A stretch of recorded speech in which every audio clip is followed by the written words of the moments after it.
നമസ്കാരം. കൊട്ടാരക്കര മീഡിയയിലേക്ക് സ്വാഗതം. ഗതാഗത കുരുക്കിൽ ബാംഗ്ലൂരിനെ കടത്തിവെട്ടിയിരിക്കുകയാണ് മറ്റൊരു നഗരം. ബാംഗ്ലൂരിനെ മറികടന്ന് കൊൽക്കത്തയാണ് ഏറ്റവും കൂടുതൽ ഗതാഗതക്കുരുക്കുള്ള നഗരമെന്ന ടൈറ്റിൽ സ്വന്തമാക്കിയത്.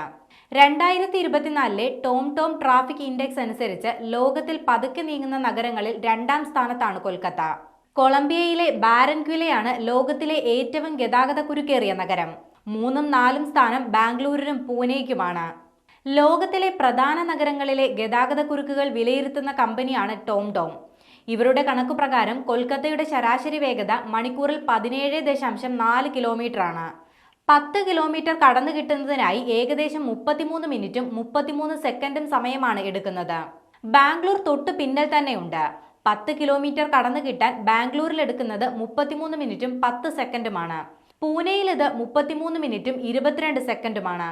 വേഗതക്കുറവിൽ 1ാം സ്ഥാനത്തുള്ള കൊളംബിയൻ നഗരത്തിൽ 10 കിലോമീറ്റർ താണ്ടുന്നതിനായി 36 മിനിറ്റുകളാണ് വേണ്ടിവരുന്നത്. പട്ടികയിൽ 5ാം സ്ഥാനത്ത് ലണ്ടനാണുള്ളത്. പട്ടികയിൽ ഹൈദരാബാദ്, ചെന്നൈ, മുംബൈ എന്നീ ഇന്ത്യൻ നഗരങ്ങളും ഇടം പിടിച്ചിട്ടുണ്ട്. ഇതിനു പുറമെ അഹമ്മദാബാദ്, എറണാകുളം, ജയ്പൂർ എന്നീ നഗരങ്ങളും ലോകത്തെ ഗതാഗതക്കുരുക്കുള്ള നഗരങ്ങളായി മാറിക്കൊണ്ടിരിക്കുകയാണെന്നും ഇൻഡെക്സ് ചൂണ്ടിക്കാട്ടുന്നു. 10 കിലോമീറ്റർ പിന്നിടാൻ അഹമ്മദാബാദ്, എറണാകുളം, മുംബൈ എന്നീ നഗരങ്ങളിൽ വേണ്ടത് 29 മിനിറ്റാണ്.